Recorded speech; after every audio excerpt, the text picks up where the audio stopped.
ನಮಸ್ಕಾರ.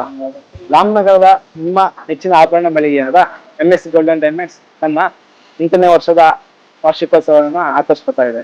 ಇದೇ 8ನೇ ವರ್ಷದ ವಾರ್ಷಿಕೋತ್ಸವದ ಪ್ರಯುಕ್ತ ನಿಮಗೋಸ್ಕರ ಒಂದು ಬೃಹತ್ ಆಫರ್ ನ ನೀಡ್ತಾ ಇದ್ದೇವೆ. ಕಲ್ಕತ್ತಾ ಆಗಿರ್ಬೋದು, ಆಂಟಿಕ್ ಆಗಿರ್ಬೋದು, ಆಕಾಶ ಆಗಿರ್ಬೋದು, ಟೆಂಪಲ್ ವರ್ಕ್ ಆಗಿರ್ಬೋದು, ಅರೇಬಿಕ್ ಆಗಿರ್ಬೋದು, ಬಾಂಬೆ, ಕರಾಚಿ ಯಾವ ಡಿಸೈನ್ ತಗೊಂಡು ಕೂಡ 0% ವೇಸ್ಟೇಜ್, ಕೇವಲ 8% ಮೇಕಿಂಗ್ ಚಾರ್ಜಸ್. ಅದಲ್ಲದೆ ವಜ್ರಾಭರಣಗಳ ಖರೀದಿಯ ಮೇಲೆ ಪ್ರತಿ ಕ್ಯಾರೆಟ್ಗೆ 25,000 ಡಿಸ್ಕೌಂಟ್ ಸಿಗ್ತಾ ಇದೆ. ಇದೇ ಆಗಸ್ಟ್ 14, 15, 16, 17ಕ್ಕೆ. ಹಾಗಾಗಿ ಈ ಆಫರ್ನ ಯಾರು ಕೂಡ ಮಿಸ್ ಮಾಡ್ಕೊಳ್ಬೇಕು.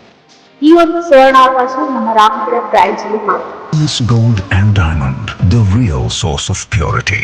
ಈ ಒಂದು ಕರ್ಗ ಶಾಂತಿಯುತವಾಗಿ, ಸುಲಲಿತವಾಗಿ ಮತ್ತೆ ನೆಮ್ಮದಿಯಿಂದ ನಡಿಬೇಕಾದ್ರೆ ಅದಕ್ಕೆ ಕಾರಣಭೂತರ ಯಾರು ಅಂತಕ್ಕಂಥದ್ದನ್ನ ತಾವೆಲ್ಲ ಮನಗಂಡು ಇವತ್ತು ಗೌರವಾನ್ವಿತ ನಮ್ಮ ನಗರಸಭಾ ಅಧ್ಯಕ್ಷರಿಗೆ ಒಂದು ಗೌರವ ಪೂರ್ವಕವಾಗಿ ಒಂದು ಸನ್ಮಾನ ಮಾಡ್ಬೇಕು. ನಗರಸಭೆಯ ವತಿಯಿಂದ ನಗರದ 10-11 ಕರ್ಗಗಳಿಗೆ ಇವತ್ತು ಸುಮಾರು 40,000ಗಳನ್ನ ಕೊಡೋದ್ರ ಜೊತೆಗೆ ಸುಮಾರು 5 ಲಕ್ಷವನ್ನ ಈ ಒಂದು ಬಡ್ಜೆಟ್ ನಲ್ಲಿ ಇಟ್ಟು ಎಲ್ಲಾ ಕರ್ಗೂ ಕೂಡ ಸಮಾನವಾಗಿ ಕೊಟ್ಟು ವೈಯಕ್ತಿಕವಾಗಿ ಕೂಡ ಸಹಾಯ ಮಾಡಿರ್ತಕ್ಕಂಥದ್ದು ನಮ್ಮೆಲ್ಲರೂ ಕೂಡ ಬಲ್ಲಿರ್ತಕ್ಕಂಥದ್ದು.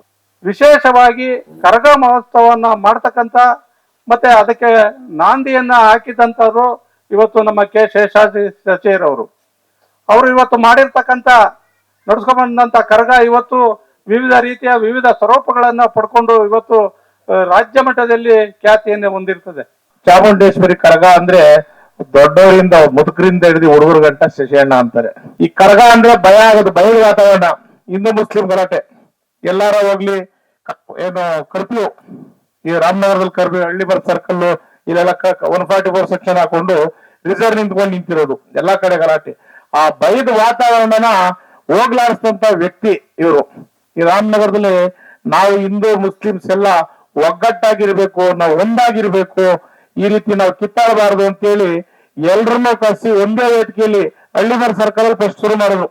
ಮಾಡೋರು ಇದ್ರನ್ನ ಹೋಗ್ಲಾಡ್ಸಂತ ವ್ಯಕ್ತಿ ಯಾರು ಇದ್ರೆ ಅದು ಶಶಿಯಣ್ಣ. ಅವ್ರ ಜೊತೆ ಇದ್ದಂತ ಅವ್ರ ಸ್ನೇಹಿತರುಗಳು ಅದನ್ನ ಬೈದ ವಾತಾವರಣ ಹೋಗ್ಲಾಡ್ಸಿ ಇವತ್ತು ನೆಮ್ಮದಿಯಾಗಿ ಇವತ್ತು ಎಷ್ಟು 10 ಕರ್ಗನ 11 ಕರ್ಗ ನಡೀತು ಅಂತ ಎಷ್ಟೇ ಕರ್ಗ ಮಾಡಿದ್ರು ಎಲ್ಲೂ ಕಿಂಚಿತ್ ಒಂದಿಷ್ಟು ಗಲಾಟೆ ಆಗ್ದಂಗೆ ಮಾಡ್ತಕ್ಕಂತ ಕೀರ್ತಿ ಏನಾದ್ರೂ ಇದ್ರೆ ಅದು ಶಶಿಯಣ್ಣನ್ ಸಲ್ಬೇಕು. ದಯವಿಟ್ಟು ಅವ್ರನ್ನ ಬರೀ ನಗರಕ್ಕೆ ಮಾತ್ರ ಸ್ಥಿಮಿತ ಮಾಡಬೇಡಿ.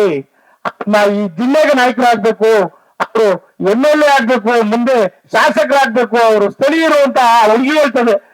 ಭಾವನೆನ ನಂದು ಹೇಳ್ತಿಲ್ಲ, ನನ್ನ ಜನಗಳ ಅಭಿಪ್ರಾಯ ಹೇಳ್ತದೆ. ಆ ಚಿಕ್ಕ ಹುಡುಗಿ ಹೇಳ್ತದೆ, ಪಾಪ ಸ್ಟೂಡೆಂಟು ಶಶಿಯಣ್ಣನ್ MLA ಮಾಡ್ಬೇಕು ಅಂತದೆ. ಇಂಥ ನಾಯಕರಿಗೆ ನಾವು ಆ ಪದವಿ ಕೊಡಿಸಿದ್ರೆ ನಿಜವಾಗ್ಲೂ ನಮ್ಮ ನಗರಕ್ಕೆ ಒಳ್ಳೆ ಹೆಸರು ತರ್ತಾರೆ, ಒಳ್ಳೆ ಕೀರ್ತಿ ತರ್ತಾರೆ, ಎಲ್ಲಾರ ಕೆಲಸನೂ ಮಾಡ್ಕೊಡ್ತಾರೆ. ಇಡೀ ಕರ್ನಾಟಕದಲ್ಲಿ ರಾಮನಗರದ ನಗರಸಭೆ ಪ್ರತಿಯೊಂದು ವರ್ಗದ ಜನರನ್ನು ಕರೆಸಿ ಅವರಿಗೆ ಯಾವ ವರ್ಗದ ಜನರಿಗೆ ಏನೇನು ಸೌಲಭ್ಯತೆಗಳನ್ನ ಕೊಡಬೇಕು ಅನ್ನೋದನ್ನ ಪ್ರಾಮಾಣಿಕತೆಯಿಂದ ಅವರು ಕೆಲಸವನ್ನ ನಿರ್ವಹಿಸಿ ಒಂದು ಅಧ್ಯಕ್ಷ ಸ್ಥಾನದಲ್ಲಿ ಕುಳಿತು ಎಲ್ಲಾ ವರ್ಗದ ಜನರಿಗೆ ಸರಿಸಮಾನವಾದ ಸೌಲಭ್ಯಗಳನ್ನ ಒದಗಿಸ್ಕೊಟ್ಟಿದ್ದಾರೆ. ಇವತ್ತು ನಿಜವಾಗ್ಲೂ ಹೇಳ್ಬೇಕು ಅಂತಂದ್ರೆ ಇಂತ ಒಂದು ನಗರಸಭೆಗೆ ಇಂತ ಅಧ್ಯಕ್ಷ ಸಿಗ್ಬೇಕು ಅಂತ ಹೇಳಿದ್ರೆ ನಿಜವಾಗ್ಲೂ ನಮ್ಮ ರಾಮನಗರದ ಜನತೆ ಬಹಳ ಒಂದು ಖುಷಿಯನ್ನ ಪಡಬೇಕಾಗ್ತದೆ.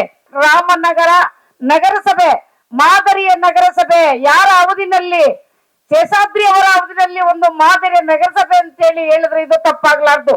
ಮತ್ತೆ ಇನ್ನೊಂದೇಪ ಅಂದ್ರೆ ಆ ಮಗಳು ಹೇಳಿದ್ಲು, ಒಂದು ದೊಡ್ಡ ಹುದ್ದೆಯನ್ನ ಈ ಅಧಿಕಾರಿಗೆ ನಮ್ಮ ಸನ್ಮಾನ್ಯ ಶೇಷಾದ್ರಿ ಅವರಿಗೆ ಸಿಗ್ಬೇಕು. ನಗರಸಭೆಯಲ್ಲಿ ಸಿಕ್ಕಿದಾಗ ಅವರು ದೊಡ್ಡ ಹುದ್ದೆಗೆ ಹೋದ್ರೆ ಇನ್ನು ಒಳ್ಳೆ ಕೆಲಸಗಳು ಆಗ್ತವೆ ಅಂತ ಹೇಳಿ ಒಂದು ಪದವನ್ನ ಪಾಪ ಹುಡುಗಿ ಬಹಳ ಚೆನ್ನಾಗಿ ಹೇಳಿದ್ಲು. ಅದು ಬಹಳ ಜನರಿಗೆ ಎಲ್ರಿಗೂ ಅರಿವಾಗಿದೆ ಅಂತ ನಾನು ತಿಳ್ಕೊಂಡಿದ್ದೀನಿ. ಮೊದಲಿಗೆ ಸುಮಾರು 35-36 ವರ್ಷಗಳ ಹಿಂದೆ ಇಲ್ಲಿ ಶ್ರೀರಾಮ ಟಾಕೀಸ್ ಕೆಳಗಡೆ ಹಳಿಮಾರ್ದ ಹತ್ರ ನಡೀತಾ ಇದ್ದಂತ ಕರಗ ಜೂನಿಯರ್ ಕಾಲೇಜ್ ಮೈದಾನಕ್ಕೆ ಬಂದು ಅಲ್ಲಿ ಶಶಿ ಮತ್ತೆ ಸ್ನೇಹಿತರು ಅಂತ ಶುರು ಮಾಡಿದ ಕರಗ ಈಗ ಅವತ್ತು ಇವರು ನೆಟ್ಟಂತ ಸಸಿ ಇವತ್ತು ಒಂದು ಹೆಮ್ಮರವಾಗಿ ಬೆಳೆದು ನಿಂತಿದೆ. ಈಗ ಆ ಹೆಮ್ಮರಕ್ಕೆ ಎಲ್ರು ನಾವು ಕೂಡ ನೀರ್ ಹಾಕ್ತಿವಿ ಅಂತ ಎಲ್ಲ ಬಂದ್ ಮಾಡ್ತಾ ಇದ್ದಾರೆ. ಮಾಡ್ಲಿ, ಒಳ್ಳೇದು. ಆದ್ರೂ ಈಗ ನೀವೆಲ್ಲ ಕರಗಾಧಾರಕ ಸಮಿತಿಯಿಂದ ಇವರಿಗೆ ಏನು ಸನ್ಮಾನ ಅಂತ ಇಟ್ಕೊಂಡಿದ್ರಿ. ಇಡೀ ರಾಮನಗರದಲ್ಲಿ ಈ ಸನ್ಮಾನಕ್ಕೆ ಅರ್ಹವಾದ ವ್ಯಕ್ತಿ ಅಂದ್ರೆ ಅದು ನಮ್ಮ ಅಧ್ಯಕ್ಷರಾದಂತ ಶಶಿರ